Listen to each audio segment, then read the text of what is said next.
Hi guys, এখন আমি যাচ্ছি বাজারে। কিছু কেনা আছে, কারণ কালকে শ্রাবণ মাসের প্রথম সোমবার আমি উপোস করি, তো কিছু তার জন্য কেনাকাটা করতে যাচ্ছি। তো চলো তোমাদেরও নিয়ে যাই আমি বাজারে।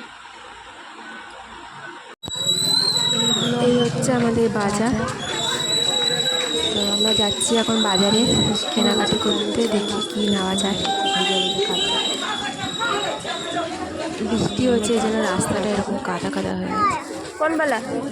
এই হচ্ছে চুড়ির দোকান, আমরা চুড়ি নিতে এসেছি। আরুইকে দেখো, আরুই নিজের জন্য চুড়ি দেখছি। কালকে চুরি করবো, শ্রাবণ মাসে ভালো ভালো ভালো। এই হচ্ছে আমাদের মেহেন্দি পরার টাইম। সব এখন মেহেন্দি পড়ছে, আরুইও মেহেন্দি পরতে লেগে গেছে। সব মেহেন্দি পড়ছে, সব মেহেন্দি লাগাতে ব্যস্ত।